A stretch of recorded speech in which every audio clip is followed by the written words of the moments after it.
तो दोस्तों इस वीडियो के अंदर हम लोग देखेंगे मेथड्स ऑफ आइडिया जनरेशन, यानी कि आइडिया जनरेशन के कौन कौन से मेथड्स हो सकते हैं। इन सभी चीज़ों के ऊपर हम लोग वन बाय वन डिस्कस करेंगे।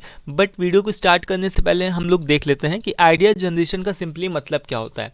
So idea generation is a simply part of human creativity, यानी कि जो भी इंसान सोचता है, जो भी इंसान के पास में जो भी कोई तरीके की प्रॉब्लम आती है, तो उस प्रॉब्लम से निपटने के लिए जो भी अलग अलग तरीके के सॉल्यूशंस हो सकते हैं या फिर अलग अलग डिफरेंट पाथ्स हो सकते हैं, तो उसी के लिए जो भी आइडियाज़ दिमाग में आते हैं कि मेरे पास में सपोज़ कोई भी एक प्रॉब्लम है, तो उसको मैं कौन कौन से वेज से सॉल्व कर सकता हूँ, कौन कौन से मेरे पास में तरीके हैं जिससे मैं उस प्रॉब्लम को सॉर्ट आउट कर सकता हूँ।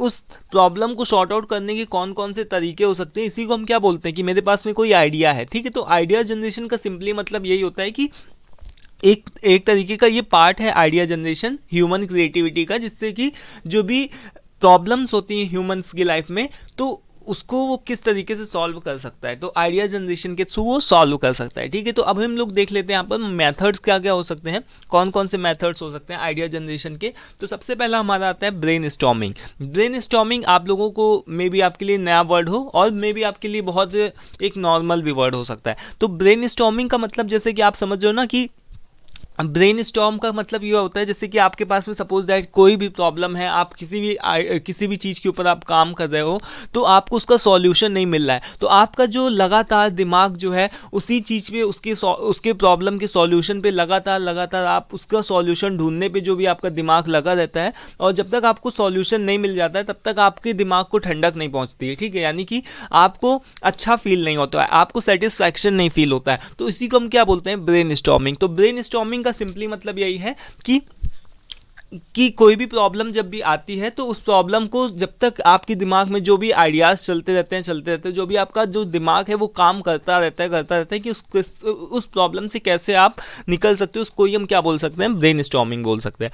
देन आगे आता है शॉर्ट एनालिसिस। शॉर्ट एनालिसिस के बारे में आप लोगों ने मे भी सुना होगा। तो शॉर्ट एनालिसिस का मतलब भी यही होता है कि strength, weaknesses, opportunities and threats. देखो, जब भी हम कभी भी एक कोई भी बिजनेसमैन होता है, तो वो अगर कोई भी अपना स्टार्टअप करता है, कोई भी नया कुछ भी स्टार्ट करता है, तो उसको चार चीज़ों को देखना होता है कि उसके कोई भी जो भी वो बिज़नेस को स्टार्ट करने जा रहा है उसकी क्या क्या स्ट्रेंथ्स हैं, यानी कि वो कौन कौन सी चीज़ें हैं जो उसके लिए अच्छी हो सकती हैं, बट उसके साथ ही साथ में यहाँ पर उसकी कुछ ना कुछ वीकनेसेस भी होंगी। तो कौन कौन सी उसकी वीकनेसेस हैं, क्या अपॉर्चुनिटीज़ हैं और क्या थ्रेट्स हैं, यानी कि क्या उसके लिए खतरे भी हो सकते हैं। ठीक है, तो ये चारों चीज़ें का कॉम्बिनेशन को ही हम क्या बोल सकते हैं, शॉर्ट एनालिसिस। तो शॉर्ट एनालिसिस के थ्रू भी हम क्या कर सकते हैं, आइडिया को जनरेट कर सकते हैं, देख सकते हैं कि हमारा जो भी हम बिजनेस, जिस भी आइडिया के ऊपर जो भी हम काम करने जा रहे हैं, तो शॉर्ट एनालिसिस के थ्रू हम देख सकते हैं कि क्या हमारी स्ट्रेंथ्स हैं, क्या वीकनेसेस हैं, क्या अपॉर्चुनिटीज़ हैं, क्या थ्रेट्स हैं। ठीक है, तो ये भी एक आइडिया जनरेशन का एक इंपॉर्टेंट पार्ट है। देन उसके बाद में आता है डे ड्रीमिंग। डे ड्रीमिंग का मतलब क्या होता है दोस्तों, कि डे ड्रीमिंग का मतलब ये होता है जैसे कि ड्रीम का क्या मतलब होता है, सपना देखना, बट डे ड्रीमिंग का क्या मतलब हुआ कि दिन में सपना देखना। तो दिन में सपना देखने का मतलब आप समझते हो ना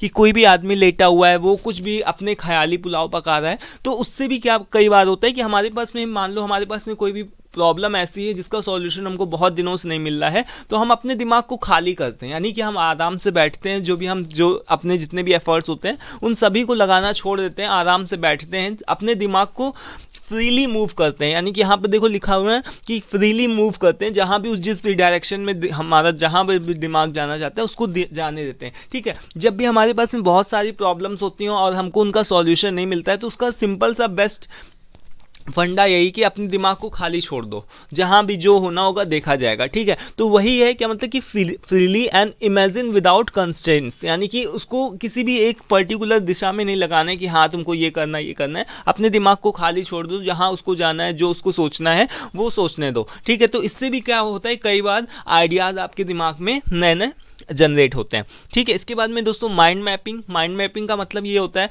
जैसे आप देखते होगे कि इस तरीके का माइंड मैपिंग, जैसे कि आप देखते होगे कि एक तरीके का ब्रेन स्टॉर्मिंग की टेक्निक है, जिससे कि एक दूसरे थ्रू आइडियाज़ कनेक्ट हो सकते हैं। जैसे कि सपोज दैट माइंड मैपिंग का मैं एकदम बेस्ट एग्जांपल लेता हूँ।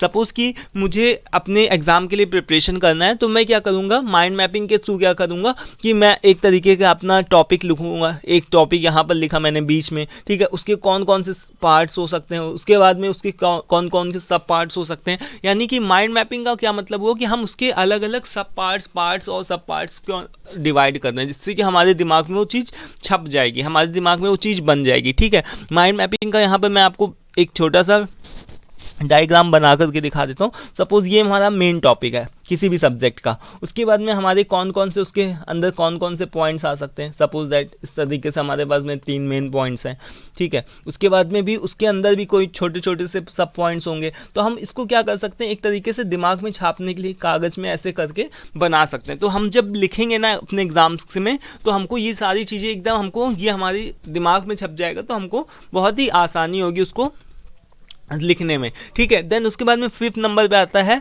5W+H, यानी कि 5W+H का क्या मतलब हुआ दोस्तों।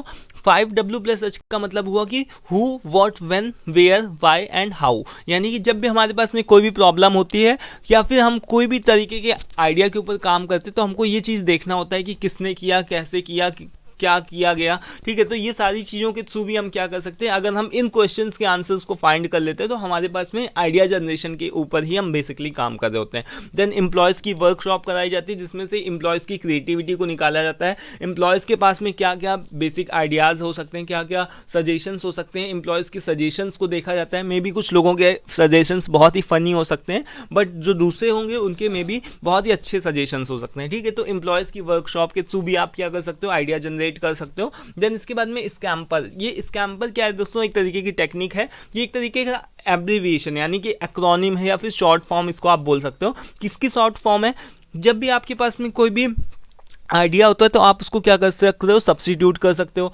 कंबाइन कर सकते हो, adapt, modify, put to another, use, eliminate and reserve. तो यानी कि स्कैम्पर क्या है, एक तरीके की ऐसी टेक्निक है जो कि बहुत ज़्यादा तो नहीं यूज़ होती, बहुत ही यानी कि बहुत फ्रिक्वेंटली नहीं यूज़ होती है, बट कभी कदार यूज़ करी जाती है स्कैम्पर। यानी कि अलग अलग तरीके की आप देखो कि कोई भी आपके पास में आइडिया है तो उसको आप सब्स्टिट्यूट करो, कंबाइन कर दो, सबको मिला दो आपस में, या फिर उसके बाद में सबको अलग अलग तरीके से लगा करके देखो। तो इस तरीके से स्कैम्पर भी एक तरीके की टेक्निक है। ठीक है, तो इसको बहुत ही रेयर यूज़ किया जाता है। तो बस ये 7 तरीके के कुछ ऐसे टेक्निक्स हैं जो कि आपकी आइडिया जनरेशन में हेल्प कर सकती हैं। ठीक है, सो आई होप कि क्लियर हो गया होगा दोस्तों। Thank you for watching this, thank you once again.